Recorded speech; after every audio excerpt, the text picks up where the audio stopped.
Bonsoir tout le monde. Before we get started, I want to give you an update on the situation in BC.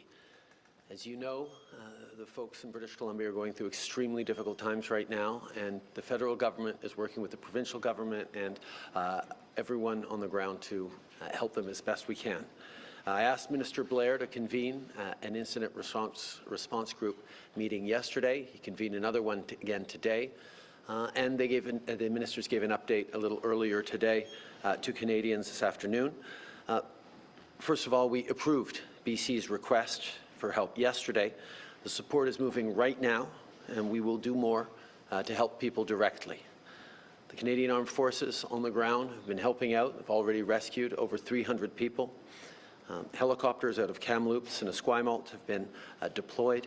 Last night, there were reconnaissance teams assessing the situation. By the end of today, we had 120 soldiers on the ground in Abbotsford with 350 personnel staged in Edmonton ready to deploy as needed. We will continue to work with Indigenous communities to keep people safe. We'll work with the province, with industry and all other partners on logistics, on repairs, on getting goods moving.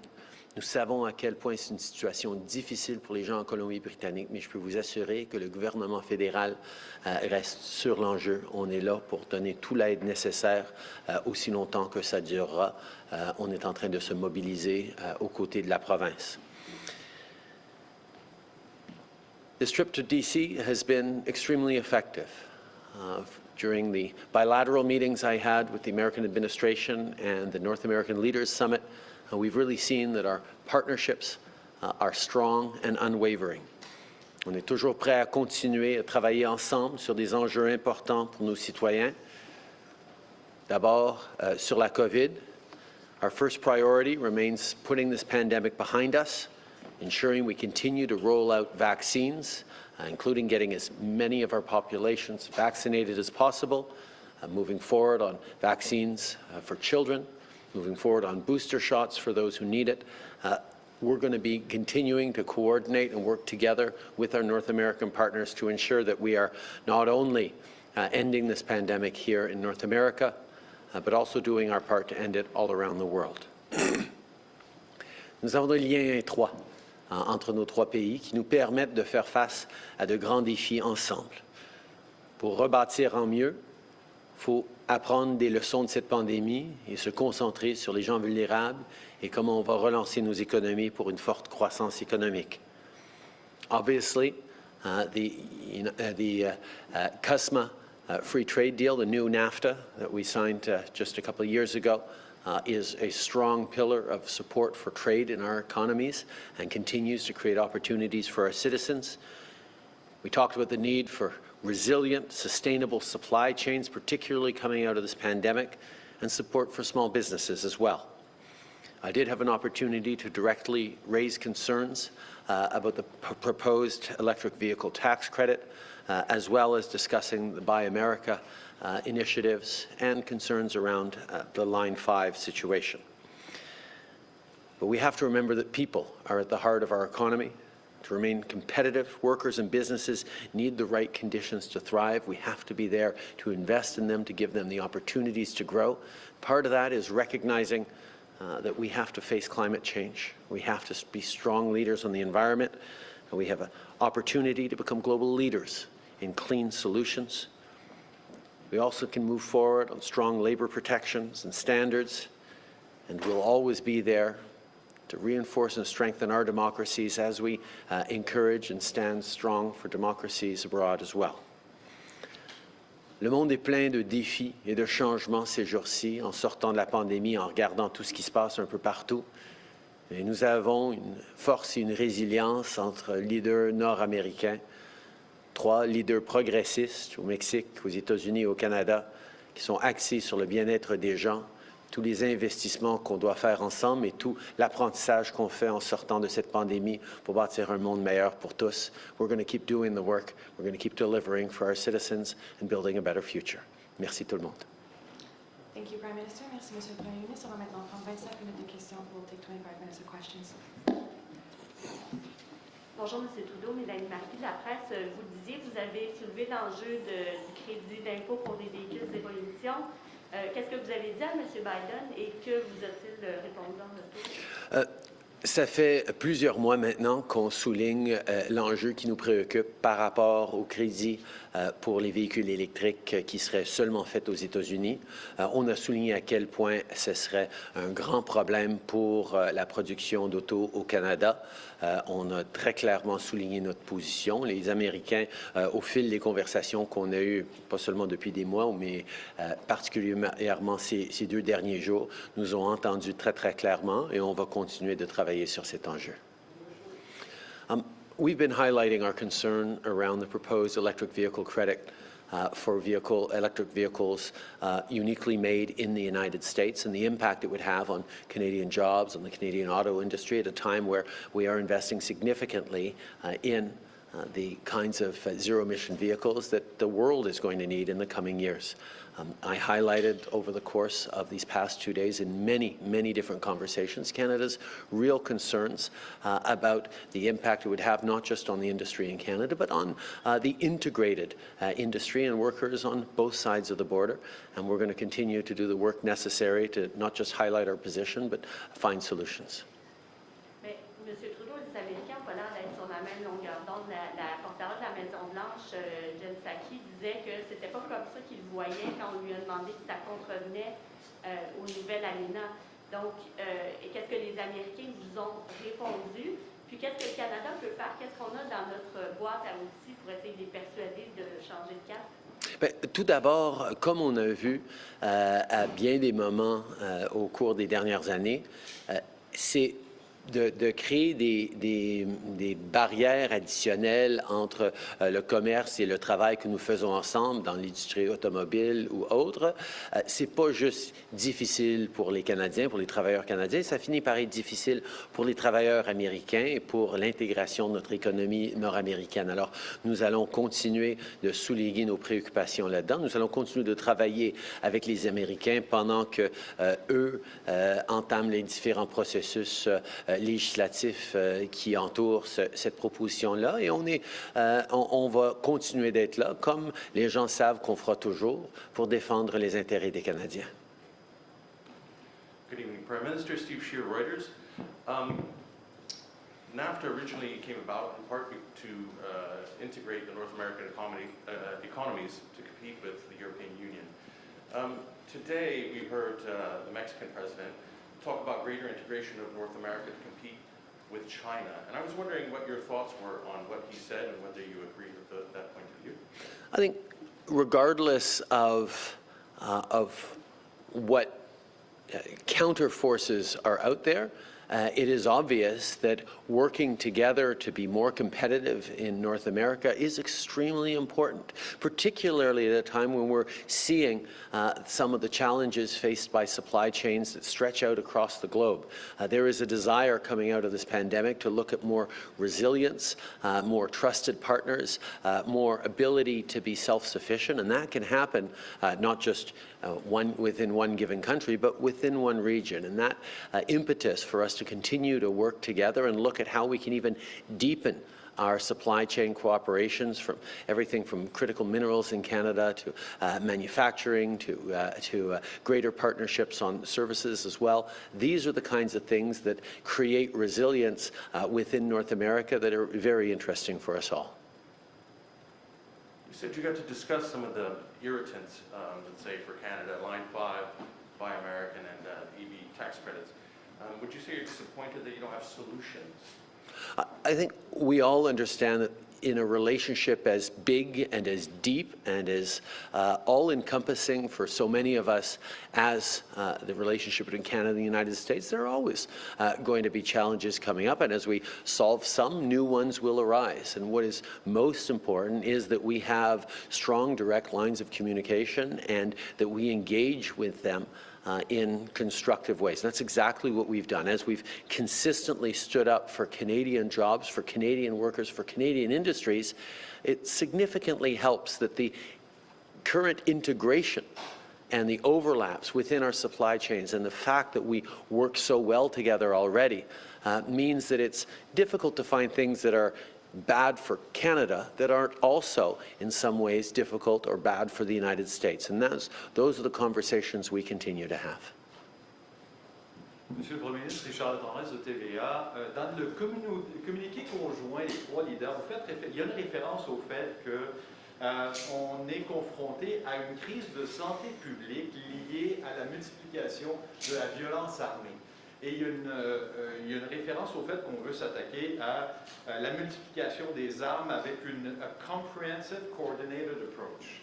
Qu'est-ce que concrètement ça veut vouloir dire pour les Canadiens et pour les Montréalais qui vivent cette crise-là très concrètement? Ça fait plusieurs années qu'on travaille, qu'on s'assure que nos forces policières travaillent ensemble sur le crime transfrontalier, mais aussi sur les préoccupations que nous avons tous avec les armes à feu. Évidemment, avec cette tragédie la plus récente qu'on a vécue dans mon comté à Montréal, avec le jeune Thomas Trudel qui est décédé. Nous réfléchissons tous à comment nous allons devoir en faire encore plus. C'est pour ça que nous allons continuer de travailler avec le gouvernement du Québec et les municipalités qui veulent bannir les armes à poing pour justement faire ça, en se souvenant aussi que le gouvernement fédéral peut être là pour appuyer la province dans ses services policiers et le travail qu'ils sont en train de faire. Mais pour plus d'informations sur la coordination avec les États-Unis sur la sécurité publique, je vais me tourner vers notre ministre de la Sécurité publique, Marco Mendicino. Marco? Merci, Premier ministre. Tout d'abord, je veux exprimer mes condoléances à la famille Trudel. C'est une tragédie, c'est inacceptable. Aujourd'hui, excellent. Aujourd'hui, j'avais parlé avec mon homologue américaine, le secrétaire Mayorkas, de ce problème-là, et nous avons établi un dévouement de continuer de collaboration pour faire les investissements dans les deux côtés de la frontière pour arrêter le problème de le trafic de les armes à feu. C'est un problème, c'est un défi, mais on va continuer avec un esprit de collaboration. Merci. Monsieur le Premier ministre, je vous ai vu à 2 reprises dans le bureau ovale avec le président Trump.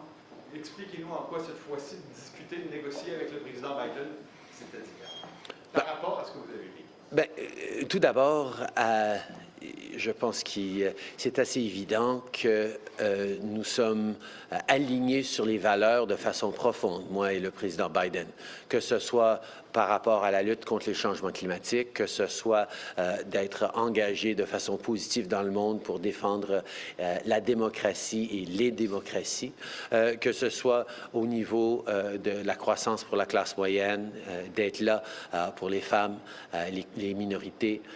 Nous avons énormément d'atomes crochus et c'est toujours agréable de pouvoir d'emblée être alignés dans nos approches.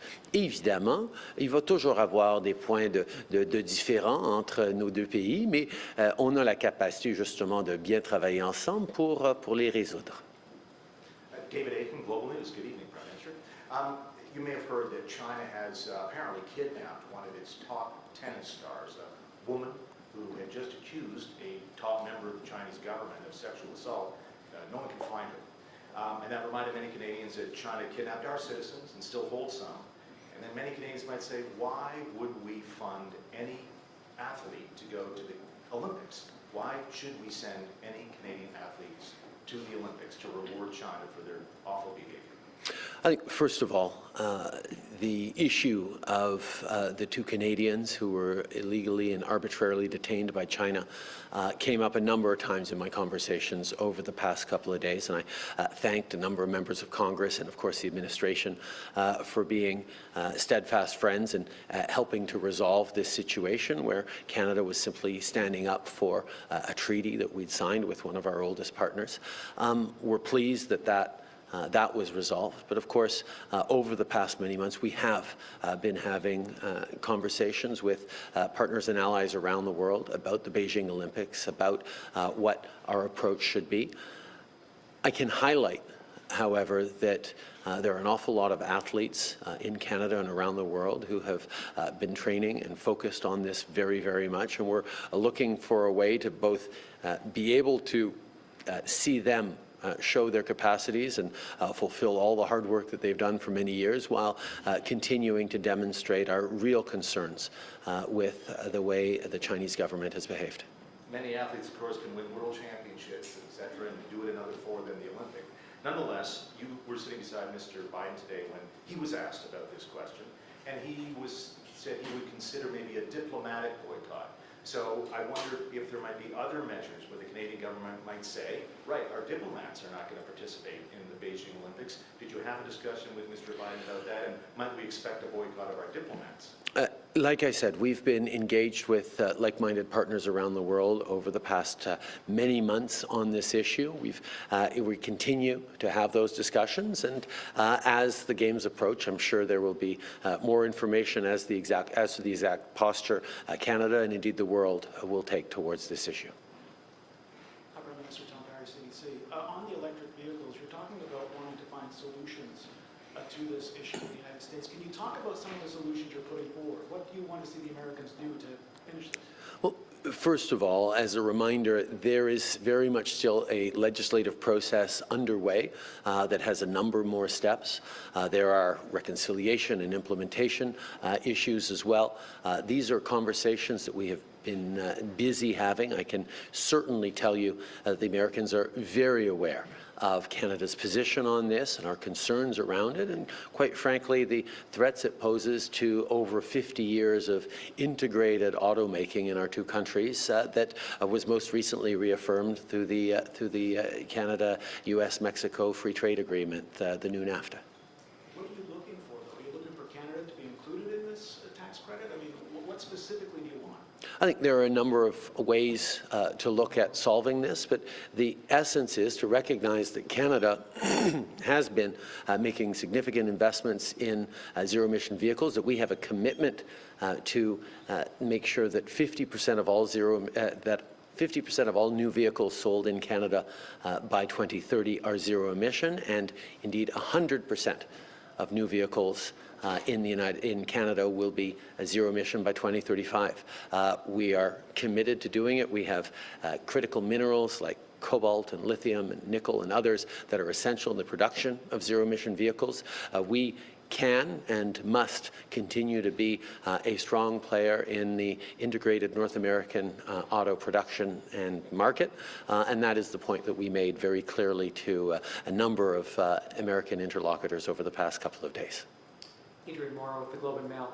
Prime Minister, Joe Biden shut you down today when you basically said that he didn't want to talk about the EV thing until after it gets through Congress, at a point when the legislation is already going to be, sort of set.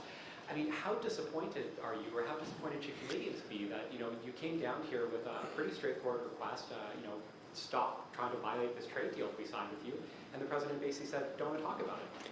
Actually, Adrian, he was talking to you when he said that. When the journalist asked him if he was going to talk about that to them, he said, no, we're going to talk about it in this conversation. And I had an opportunity. I had an opportunity to chat with him exactly about this and express my very real concerns about this. So we will continue to make representations to the Americans on how integrated our vehicle market and vehicle production facilities are in between Canada and the United States, and have been for over 50 years, and we will continue to.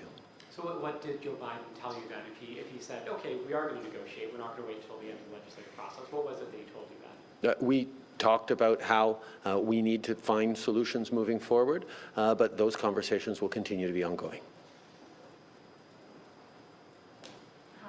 Prime Minister, Catherine Watson with CBS News. Forgive me if any of this was covered in French. I know we were kind of going over this question again and again, but I want to ask if President Biden expressed any willingness to budge at all on either the EV tax credits issue or on the Line 5 pipeline. Well, we know that the bill going currently before Congress is extremely important to this administration. We recognize that there's a lot in there that is extremely important and of value to the American people. We highlighted a concern that we have specifically about the electric vehicle tax credit that doesn't, I think, recognize fully the level to which Auto production has been incredibly integrated in our two countries over the past more than 50 years. It's possible for a given auto part to crisscross our border 6 or 7 times before it finally rolls off the assembly line in a completed vehicle.